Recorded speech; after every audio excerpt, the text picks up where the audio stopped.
Dears, എല്ലാവർക്കും ദിജോസ് വേൾഡിൻ്റെ പുതിയൊരു വീഡിയോയിലേക്ക് സ്വാഗതം. ഇന്നത്തെ വീഡിയോയിൽ സംസാരിക്കുന്നത് ഇംപ്ലാന്റേഷൻ നടന്നതിന് ശേഷം നമ്മൾ മലർന്നു കിടക്കുന്ന സമയത്തും കമിഴ്ന്ന് ഒരുപാട് നേരം കിടക്കുന്ന സമയത്തും കുമ്പിട്ട് എന്തെങ്കിലും വസ്തുക്കൾ എടുക്കുന്ന സമയത്തും നമുക്ക് വയറിലുണ്ടാകുന്ന 3 ടൈപ്പ് ഡിസ്കംഫേർട്ടിനെ പറ്റിയാണ് കേട്ടോ. അപ്പോൾ അതെങ്ങനെയൊക്കെയാണെന്ന് നമുക്ക് നോക്കാം. തുടക്കത്തിൽ തന്നെ പറയട്ടെ, ഇങ്ങനെയുള്ള പ്രഗ്നൻസി ലക്ഷണങ്ങളെ പറ്റിയിട്ട് വീഡിയോസ് ചെയ്യുന്നുണ്ടെങ്കിലും യാതൊരു തരത്തിലുള്ള പ്രഗ്നൻസി ലക്ഷണങ്ങളും ഇല്ലാതെ പ്രഗ്നന്റ് ആകുന്ന ഒരുപാട് പേരുണ്ട്. യാതൊരു തരത്തിലുള്ള ലക്ഷണങ്ങളൊന്നും ഉദ്ദേശിച്ചത് നമ്മൾ പറയുന്ന നമ്മളിൽ ഉണ്ടാകുന്നു എന്ന് വിചാരിക്കുന്ന സോകോൾഡ് പ്രഗ്നൻസി ലക്ഷണങ്ങളായിട്ടുള്ള തലകറക്കം, ഛർദില് അങ്ങനെയുള്ള കാര്യങ്ങളൊന്നും ഇല്ലാതെ പ്രഗ്നന്റ് ആകുന്ന ഒരുപാട് പേരുണ്ട്. നമ്മുടെ ലൈഫ് സ്റ്റൈലിൽ വരുന്ന ചേഞ്ചസ് കൊണ്ടും നമ്മുടെ ഭക്ഷണം കഴിക്കുന്നതിൽ വരുന്ന വ്യത്യാസങ്ങളും ഒക്കെ കൊണ്ടാണ് ഇങ്ങനെ ലക്ഷണങ്ങളിലെല്ലാം മാറ്റങ്ങൾ വരുന്നത് കേട്ടോ. അപ്പൊ ഞാൻ ഈ പറയുന്ന പ്രഗ്നൻസി ലക്ഷണം ഇല്ലെങ്കിലും നിങ്ങൾക്ക് പ്രഗ്നൻസിയുടേതായിട്ടുള്ള ലക്ഷണങ്ങളൊന്നും കാണുന്നില്ലെങ്കിലും ഡേറ്റ് മിസ്സാകുന്നുണ്ടോ എന്ന് മാത്രം ശ്രദ്ധിക്കുക കേട്ടോ. ഇവൻ നിങ്ങൾക്ക് പീരിയഡ് ഡേറ്റ് മിസ്സാകുന്നുണ്ടെങ്കിലും എക്സ്പെക്റ്റഡ് ആയിട്ടുള്ള പീരിയഡ് ഡേറ്റിൽ എത്രത്തോളമാണ് ബ്ലീഡിങ് വരുന്നത് എന്ന് കൂടി നിങ്ങൾ ശ്രദ്ധിക്കുക. പീരിയഡ് ഡേറ്റിൽ നിങ്ങൾക്കുണ്ടാവുന്ന ബ്ലീഡിങ്ങിന്റെ അളവ് കുറവാണെങ്കിൽ നമുക്ക് പ്രതീക്ഷിക്കാനായിട്ടൊരു ചെറിയൊരു ചാൻസ് ഉണ്ടെന്ന് നമുക്ക് അവിടെ ഊഹിക്കാനായിട്ട് സാധിക്കും കേട്ടോ. അപ്പോൾ ഇവിടെ പ്രഗ്നന്റ് ആകുന്ന സ്ത്രീകൾക്ക് ഉണ്ടാകുന്ന മാറ്റം എന്ന് പറയുന്നത് നമ്മൾ കിടക്കുന്ന സമയത്ത് നമ്മുടെ വയറ് ഭയങ്കര ഹെവി ആയിട്ട് ഫീൽ ചെയ്യുക, നിവർന്ന് കിടക്കുന്ന സമയത്ത് ഒരു പുഷിംഗ് എഫക്റ്റ് നമുക്ക് വയറിൽ അനുഭവപ്പെടുക. ഇത് ഇംപ്ലാന്റേഷൻ കഴിഞ്ഞതിന് ശേഷം പല സ്ത്രീകൾക്കും പ്രഗ്നൻസിയുടെ തുടക്കത്തിൽ തന്നെ ഉണ്ടാകുന്ന ലക്ഷണമാണ്. നമ്മൾ കമഴ്ന്ന് കിടക്കുന്ന സമയത്ത് ഫീൽ ചെയ്യുന്നത് പോലെ തന്നെ നിവർന്ന് കിടക്കുന്ന സമയത്തും ഈ ഒരു വ്യത്യാസം നമുക്ക് ഫീൽ ചെയ്യുന്നു. ഇൻ കേസ് നമ്മൾ ചരിഞ്ഞ് കിടക്കുന്ന സമയത്തൊക്കെ നമുക്കിത് ഉണ്ടാവുന്നതൊക്കെ വളരെയധികം കുറവായിരിക്കും കേട്ടോ. നമ്മൾ നേരെ കിടക്കുന്ന സമയത്ത് നമ്മുടെ ഗ്രാവിറ്റി ഫോഴ്സ് താഴോട്ടേക്കാണ് പോകുന്നത്. അത് മാത്രമല്ല നമ്മുടെ യൂട്രസിലെ വ്യത്യാസങ്ങൾ സംഭവിച്ചുകൊണ്ടിരിക്കുന്നുണ്ട്. ഇതിന്റെ ഭാഗമായിട്ട് ഈ പറയുന്ന വ്യത്യാസങ്ങളൊക്കെ നമുക്ക് ആ ഒരു പ്രഗ്നൻസി സമയത്ത് ഫീൽ ചെയ്യാം. ഇംപ്ലാന്റേഷൻ നടക്കുന്ന സമയത്ത്, അതായത് ഒരു ഓവുലേഷൻ കഴിഞ്ഞിട്ട് 6 to 12 ഡേയ്സിന് ശേഷമായിരിക്കും നമുക്ക് ഇങ്ങനെയുള്ള ലക്ഷണങ്ങളൊക്കെ കണ്ടുവരുന്നത് കേട്ടോ. ഇനി ഈ ലക്ഷണങ്ങളൊക്കെ ഉണ്ടാവാനായിട്ടുള്ള പ്രധാനപ്പെട്ട കാരണങ്ങൾ എന്തൊക്കെയാണെന്ന് നമുക്ക് നോക്കാം. പ്രഗ്നൻസി ആകുന്ന സമയത്ത് നമ്മളുടെ ശരീരത്തിൽ പ്രൊജസ്ട്രോൺ ഹോർമോൺ ഇൻക്രീസ് ആകുന്നുണ്ട്. ഈ പ്രൊജസ്ട്രോൺ ഹോർമോൺ കൂടുന്നതിന്റെ ഭാഗമായിട്ട് നമ്മുടെ ഡൈജഷൻ ഒന്ന് സ്ലോ ആകും. ഡൈജഷൻ സ്ലോ ആകുമ്പോഴേക്കും അതിന്റെ ഫലമായിട്ട് നമുക്ക് വയറിൽ ഇങ്ങനെ നമ്മൾ കഴിക്കുന്ന ഭക്ഷണം ദഹിക്കാതെ വന്നു കഴിഞ്ഞാൽ ആ ഒരു കല്ലപ്പ് നമുക്ക് വയറിൽ ഓൾമോസ്റ്റ് എല്ലാ സമയത്തും ഫീൽ ചെയ്യും. കാരണം ദഹിക്കാതെ ഇങ്ങനെ കിടക്കുമ്പോഴേക്കും അതിന്റെ അസ്വസ്ഥത നമുക്ക് വയറിൽ കാണാനായിട്ട് സാധിക്കുമല്ലോ. ഇത് തന്നെ നമുക്ക് ആ ഒരു കിടക്കുന്ന സമയത്തും ഫീൽ ചെയ്യാനായിട്ടുള്ള സാധ്യതകൾ കൂടുതലാണ്. രണ്ടാമതായിട്ട് ഇങ്ങനെ ഉണ്ടാവാനായിട്ടുള്ള റീസൺ എന്ന് പറയുന്നത് നമ്മുടെ ആ ഒരു പ്രഗ്നൻസി ആകുമ്പോഴേക്കും യൂട്രസ് അതിന്റെ ആ ഒരു സ്പേസ് വലുതാക്കാനായിട്ട് ശ്രദ്ധിക്കും. കാരണം ആ ഒരു കംഫർട്ടബിൾ ആയിട്ടുള്ള പൊസിഷനിൽ നിൽക്കുന്ന നമ്മുടെ യൂട്രസ് കുറച്ചൊന്ന് സൈസ് എൻലാർജ് ആവാനായിട്ട് തുടങ്ങും.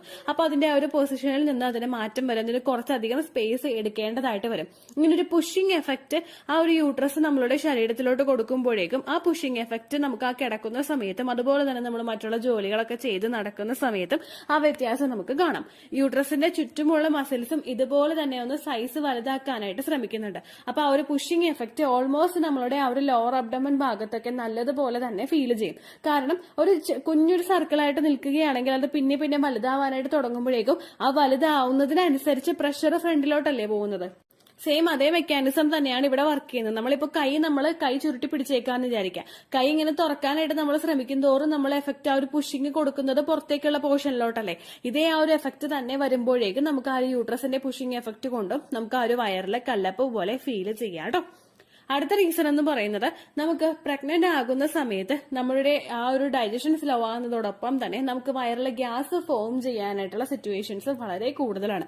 ഗ്യാസ് ഇങ്ങനെ ഫോം ചെയ്യുമ്പോഴേക്കും നമുക്ക് ഓൾമോസ്റ്റ് നമ്മളുടെ വയറ് ഭയങ്കര ഒന്ന് ഹെവി ആയിട്ട് ഫീൽ ചെയ്യും. അല്ല ദഹിക്കാതെ കിടക്കുന്നത് പോലെ നമ്മൾ ഞെക്കുന്ന സമയത്തൊക്കെ വയറ് ഉള്ളിലോട്ടൊന്നും പോകാതെ നമുക്ക് ഭയങ്കരമായിട്ടൊരു കല്ലപ്പ് അവിടെ ഫീൽ ചെയ്യും. ഇത് തന്നെ ആ ഒരു ഭാഗത്ത് നമുക്ക് ഉണ്ടാവാം കേട്ടോ. ഇത്തരം റീസൺസ് ആണ് ഏറ്റവും കൂടുതൽ നമുക്ക് ആ ഒരു സെൻസേഷൻ ഉണ്ടാവാനായിട്ടുള്ള പ്രധാനപ്പെട്ട കാരണം. ഇങ്ങനെയുള്ള ബുദ്ധിമുട്ടുകളൊക്കെ വന്നു കഴിഞ്ഞു കഴിഞ്ഞാൽ നിങ്ങൾ അതിനുശേഷമുള്ള സമയങ്ങളിലും കുറച്ചധികം കാര്യങ്ങൾ ശ്രദ്ധിക്കണം. അതായത് നമ്മളുടെ ഇപ്പോൾ ഒരു സ്ട്രെച്ചിങ് എഫക്ട് അവിടെ നടക്കുന്നതിന്റെ ഭാഗമായിട്ട് നമുക്ക് വയറിലെ മറ്റുള്ള അസ്വസ്ഥതകളൊക്കെ ഉണ്ടാവാനായിട്ടുള്ള സാധ്യതകൾ കൂടുതലായതുകൊണ്ട് നമ്മൾ കുറേയും കൂടി ഫെർട്ടിലിറ്റി എക്സസൈസുകൾ ചെയ്യാനായിട്ട് ശ്രദ്ധിക്കുക. അതായത് ഓവുലേഷൻ കഴിഞ്ഞിട്ടുള്ള സമയങ്ങളിലൊക്കെ നിങ്ങൾ leg up the ball exercise ഒക്കെ ചെയ്യുന്നത് നിങ്ങളുടെ ആ ഒരു ഭാഗത്തോട്ടുള്ള ബ്ലഡ് സർക്കുലേഷൻ സർക്കുലേഷൻ വർദ്ധിപ്പിക്കുന്നതിന് വേണ്ടിയിട്ട് സഹായിക്കുന്നു. ആ ഒരു എംബ്രിയോയെ ഒന്ന് നറിഷ് ചെയ്ത് കൊടുക്കണമെങ്കിൽ ബ്ലഡ് സർക്കുലേഷൻ കൃത്യമായിട്ട് ആ ശരീര ഭാഗങ്ങളിലോട്ട് എത്തണം. നാച്ചുറലി ആ ഒരു പ്രോസസ്സ് നടക്കുന്നുണ്ട്. അതായത് ബ്ലഡ് സർക്കുലേഷൻ എല്ലാം നമ്മൾ ചെയ്തില്ലെങ്കിലും അത് നടക്കുന്നുണ്ട്. പക്ഷെ നമ്മളെ കൊണ്ട് പറ്റുന്ന രീതിക്ക് ഒരു എഫേർട്ട് നമ്മളും കൂടി ഇട്ട് കൊടുക്കുകയാണെങ്കിൽ അതുമൂലം പ്രഗ്നന്റ് ആകാനായിട്ടുള്ള ആ ഒരു സപ്പോർട്ട് ശരീരത്തിന് കൂടുതൽ കിട്ടുന്നു. ഈ സമയത്ത് നമ്മുടെ ഇംപ്ലാന്റേഷൻ നടക്കുന്ന സമയത്തൊക്കെ ലെഗ് അപ്പ് ദ വോൾ എക്സസൈസും അതുപോലെ തന്നെ നമ്മൾ ബട്ടർഫ്ലൈ എക്സസൈസ്, നമ്മൾ കിടക്കുന്ന രീതിക്ക് ബട്ടർഫ്ലൈ എക്സസൈസ് ചെയ്യുന്ന വീഡിയോ ഉണ്ട്. സുപ്ത ബദകോണാസന എന്ന് പറയുന്ന ഒരു yoga exercise, reclined bound angle pose എന്നാണ് അതിന്റെ പേര്. നിങ്ങൾ യൂട്യൂബിൽ ദീച്ചോസ് world reclined bound angle pose എന്ന് ടൈപ്പ് ചെയ്ത് കഴിഞ്ഞാൽ നിങ്ങൾക്ക് ആ വീഡിയോ ലഭിക്കുന്നതായിരിക്കും. ആ എക്സസൈസും ഒക്കെ നിങ്ങൾ ചെയ്യാൻ ശ്രമിച്ചു കഴിഞ്ഞാൽ ഇത് ഒരു ബ്ലഡ് സർക്കുലേഷൻ വർദ്ധിക്കുന്നതിന് വേണ്ടിയിട്ട് സഹായിക്കുന്നു. അങ്ങനെ വന്നു കഴിഞ്ഞാൽ അത് മസിൽസ് ഒക്കെ ഒന്ന് സ്ട്രെച്ച് ചെയ്യാനായിട്ടും ഒക്കെ സഹായിക്കുന്നു. ഇപ്പൊ നിങ്ങൾ റിക്ലൈൻഡ് ബൗണ്ട് ആംഗിൾ പോസ് എന്ന് പറയുന്ന എക്സസൈസ് ഞാനിവിടെ ഫോട്ടോ കൊടുത്തേക്കാം കേട്ടോ. അത് നിങ്ങൾ ചെയ്യുകയാണെങ്കിൽ നിങ്ങളുടെ മസിൽസ് ഒക്കെ ഒന്ന് വലിയാൻ വേണ്ടിയിട്ടും കംഫർട്ടബിൾ ആയിട്ട് അത് വലിയാൻ വേണ്ടിയിട്ടും, അതായത് നമുക്ക് ഓവർ ആയിട്ടുള്ള സ്ട്രെസ്സോ പെയിനോ തരാതെ കംഫർട്ടബിൾ ആയിട്ട് അതൊക്കെ ഒന്ന് വലിയാൻ വേണ്ടിയിട്ടുള്ള ഒരു സിറ്റുവേഷൻ ഒരുക്കി കൊടുക്കാൻ നമ്മളുടെ ശരീരത്തിന് സാധിക്കുന്നുണ്ട് കേട്ടോ. അടുത്ത പ്രഗ്നൻസി ലക്ഷണം നമുക്ക് ഫീൽ ചെയ്യാൻ സാധിക്കുന്നത് കമിഴ്ന്ന് കിടക്കുന്ന സ്ത്രീകളിലാണ്.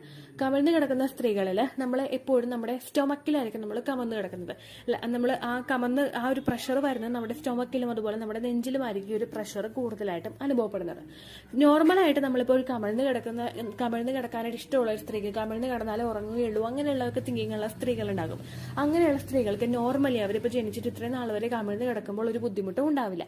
എന്നാൽ നേരെ മറിച്ച് പ്രഗ്നന്റ് ആകുമ്പോഴേക്കും നമ്മളുടെ ആ ഒരു ഏർലി പ്രഗ്നൻസിയുടെ സ്റ്റാർട്ടിംഗ് സ്റ്റേജിൽ നമ്മൾ കമിഴ്ന്ന് കിടക്കുമ്പോഴേക്കും നിങ്ങൾ പ്രഗ്നന്റ് ആകുന്നുണ്ടെങ്കിൽ, പ്രഗ്നൻസി സക്സസ്ഫുൾ ആണെങ്കിൽ നമുക്ക് കമിഴ്ന്ന് കിടക്കുമ്പോൾ ഒരു ഇറിറ്റേഷൻ ഉണ്ടാവുന്നു. ആ ഒരു ഇറിറ്റേഷൻ എന്ന് പറയുന്നത് നമുക്ക് ബ്രീത്തിങ് ഡിഫിക്കൽട്ടി ഉണ്ടാകുന്നു. നമ്മൾ നോർമലി ബ്രീത്ത് ചെയ്തുകൊണ്ട് തന്നെയാണ് നമ്മൾ കമിഴ്ന്ന് കിടക്കുന്നത്. എന്നാൽ ആ സമയത്ത് നമുക്ക് പ്രശ്നമില്ല. പക്ഷേ ഇംപ്ലാന്റേഷൻ കഴിഞ്ഞതിന് ശേഷം കമിഴ്ന്ന് കിടക്കുമ്പോഴേക്കും നമുക്ക് ഒരുപാട് ബുദ്ധിമുട്ടുകൾ ഉണ്ടാകും. കാരണം ഇംപ്ലാന്റേഷൻ കഴിഞ്ഞിട്ടുള്ള ആ ഒരു സമയത്ത് എന്ന് പറയുന്നത് നമ്മുടെ ആ ഒരു ബ്രീത്തിങ് പ്രോസസ്സ് കുറെ കൂടി ഫാസ്റ്റ് ആയിട്ടാണ് നടക്കുന്നത്. കുറെ കൂടി എഫക്റ്റീവ് ആയിട്ട് വേണം ആ ബ്രീത്തിങ് പ്രോസസ്സ് നടക്കാൻ വേണ്ടിയിട്ട്. കാരണം കുഞ്ഞിനും അമ്മയ്ക്കും ഒരുപോലെ തന്നെ ആ ഒരു ഓക്സിജൻ ആവശ്യമാണ്. അതുകൊണ്ട് തന്നെ ആ ഒരു ബ്രീത്തിങ് പ്രോസസ്സ് നമ്മുടെ നോർമലി നടക്കുന്നതിനേക്കാളും വളരെയധികം എഫക്റ്റീവായിട്ട് ആ ഒരു സമയത്ത് നടക്കണം. ഈ ഒരു ബ്രീത്തിങ് പ്രോസസ്സിൽ വ്യത്യാസം വന്നു കഴിഞ്ഞാൽ ആ ഒരു ബ്രീത്തിങ് ആ കുഞ്ഞിന് കിട്ടുന്ന ശ്വാസത്തില് വ്യത്യാസം വന്നു കഴിഞ്ഞാൽ, ഓക്സിജൻ അളവിൽ വ്യത്യാസം വന്നു കഴിഞ്ഞാൽ അത് കുഞ്ഞിന്റെ ഗ്രോത്തിനും ഡെവലപ്മെന്റിനെ ഒരുപാട് ബാധിക്കും. നമ്മൾ കമിഴ്ന്ന് കിടക്കുന്ന ആ ഒരു സിറ്റുവേഷനിൽ നമ്മൾ ബ്രീത്ത് ചെയ്യുമ്പോഴേക്കും നമ്മുടെ നെഞ്ചടഞ്ഞാണ് നമ്മൾ കിടക്കുന്നത്. നെഞ്ചടഞ്ഞെന്ന് പറയുന്നത് നോർമലായിട്ട് അങ്ങോട്ട് ഫുള്ളായിട്ട് അങ്ങോട്ട് അടഞ്ഞല്ല നമ്മൾ കിടക്കുന്നത്. പക്ഷെ നമ്മുടെ ആ നെഞ്ചിന്റെ ഭാഗത്ത് അതുപോലെ തന്നെ വയറിന്റെ ഭാഗത്ത് ഒരു പ്രഷർ നമ്മളൊന്ന് കൊടുത്തിട്ടാണ് നമ്മൾ കമിഴ്ന്ന് കിടക്കുന്നത്. ഈ ഒരു പ്രഷർ നമ്മൾ കൊടുക്കുന്ന സമയത്ത് നമ്മുടെ ആ ഒരു ഏർലി സ്റ്റേജിൽ, അതായത് ഇംപ്ലാന്റേഷൻ നടന്നിട്ടുള്ള ആ ഒരു സ്റ്റേജിലൊക്കെ തന്നെ കുഞ്ഞിന്റെ ആ ഒരു ഗ്രോത്തിനും ഡെവലപ്മെന്റും ഒക്കെ ഏറ്റവും കൂടുതൽ ക്രൂഷ്യൽ ആയിട്ടുള്ള ഒരു ടൈം പീരീഡ് ആണത്. ആ ഒരു സമയത്ത് കൃത്യമായിട്ടുള്ള ആ ഒരു ഓക്സിജൻ സപ്ലൈ നമ്മുടെ കുഞ്ഞിന് കിട്ടിയിട്ടില്ല എങ്കിൽ അത് കുഞ്ഞിന്റെ ഗ്രോത്തിനും ഡെവലപ്മെന്റിനെ ഒരുപാട് ബാധിക്കും. അപ്പോൾ നിങ്ങളിൽ ആ ഒരു സെൻസേഷൻ ഫീൽ ചെയ്യുന്നുണ്ടെങ്കിൽ, ഓവുലേഷൻ കഴിഞ്ഞതിന് ശേഷം നിങ്ങൾ കമിഴ്ന്ന് കിടക്കുന്ന ആ ഒരു സമയത്ത് നിങ്ങൾക്ക് വേദനയും ബുദ്ധിമുട്ടും ഒക്കെ ഉണ്ടാകുന്നുണ്ടെങ്കിൽ, അല്ലെങ്കിൽ നിങ്ങൾക്ക് ബ്രീത്ത് ചെയ്യാനായിട്ട് പ്രശ്നം ഉണ്ടാകുന്നു, നിങ്ങൾക്ക് വയറിന്റെ ആ ഭാഗത്തൊരു ചെറിയൊരു സെൻസേഷൻ നമുക്ക് ഫീൽ ചെയ്യുന്ന, ഒരു കല്ലപ്പ് നമുക്ക് ഫീൽ ചെയ്യുന്നുണ്ടെങ്കിൽ അത് പ്രഗ്നൻസി ആയതിന്റെ ലക്ഷണം കൂടിയായിരിക്കും. അങ്ങനെയുള്ള ബുദ്ധിമുട്ടുകൾ നിങ്ങൾക്ക് വരുന്നുണ്ടെങ്കിൽ നിങ്ങൾ കമിഴ്ന്ന് കിടക്കുന്നത് ഫുള്ളായിട്ട് അങ്ങോട്ട് ഒഴിവാക്കണം. കാരണം കൂടുതലായിട്ട് നമ്മളങ്ങനെ കമിഴ്ന്ന് കിടന്നു കഴിഞ്ഞാൽ നമുക്ക് ശ്വാസം എടുക്കാനായിട്ട് ഒരു ബുദ്ധിമുട്ട് അനുഭവപ്പെട്ട് തുടങ്ങും. ഈ ഒരു ശ്വാസം എടുക്കാനായിട്ട് ബുദ്ധിമുട്ട് ആയി കഴിഞ്ഞാൽ അത് ഒരുപാട് നാളുകളായിട്ട് ഫെർട്ടിലിറ്റി ട്രീറ്റ്മെന്റ് എടുക്കുന്നവരിലൊക്കെ ആ ഒരു ശ്വാസോച്ഛ്വാസം നമുക്ക് ജസ്റ്റ് ഒരു ഡിഫിക്കൽട്ടീസ് നമുക്ക് ഫീൽ ചെയ്ത് കഴിഞ്ഞാൽ അത് കുഞ്ഞിന്റെ ഗ്രോത്തിനെ ഡെവലപ്മെന്റിനെയൊക്കെ ഒരുപാട് ബാധിക്കും. അപ്പോൾ ആ ഒരു ലക്ഷണം നിങ്ങൾക്ക് കാണുന്നുണ്ടെങ്കിൽ നിങ്ങൾ നിങ്ങളുടെ ബോഡിയെ കെയർ ചെയ്യുക കേട്ടോ. ഏകദേശം ഒരു ഇംപ്ലാന്റേഷൻ കഴിഞ്ഞിട്ട് ഒരു 6 to 12 ഡേയ്സിന് ശേഷം, ഇംപ്ലാന്റേഷൻ നടന്നു കഴിഞ്ഞിട്ട് ഒരാഴ്ചയൊക്കെ കഴിയുമ്പോഴായിരിക്കും നമുക്ക് ഈ ഒരു ഫീലിംഗ് അനുഭവപ്പെടുന്നത്.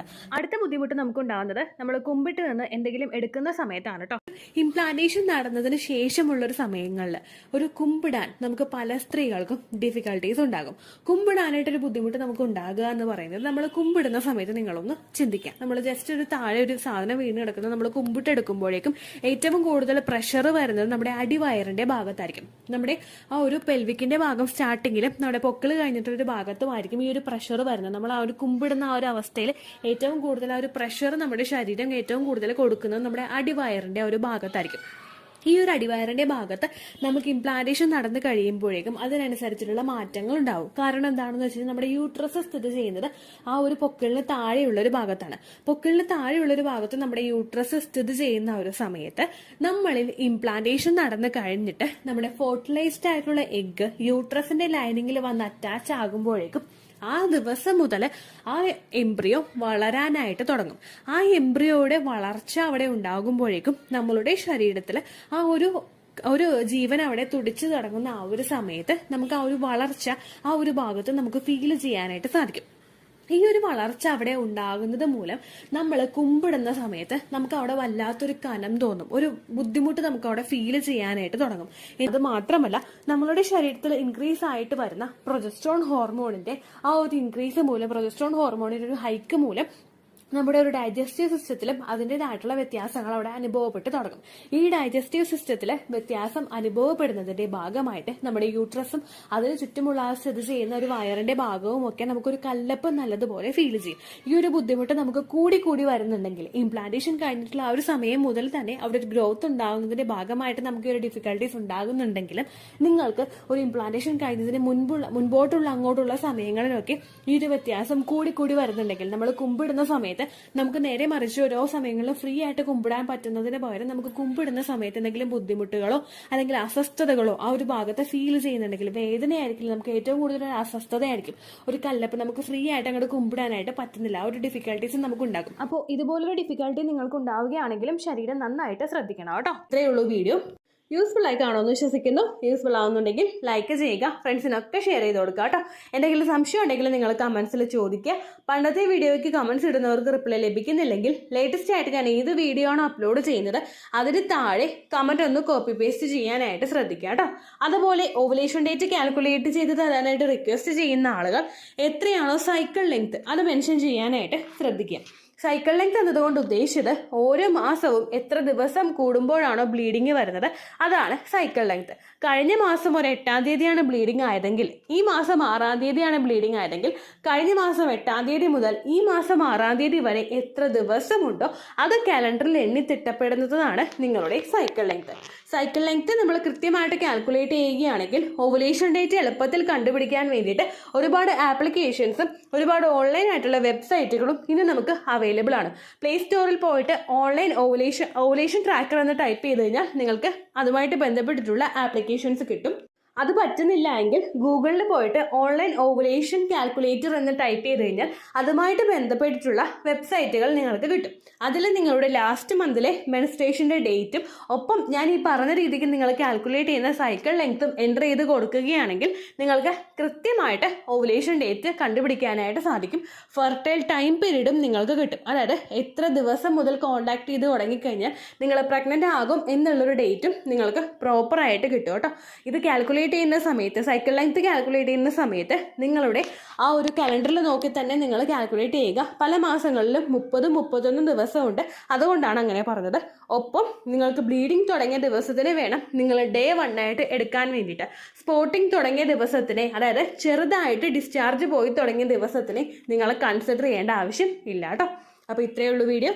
അടുത്തൊരു വീഡിയോ ആയിട്ട് നമുക്ക് വീണ്ടും കാണാം. ബൈ.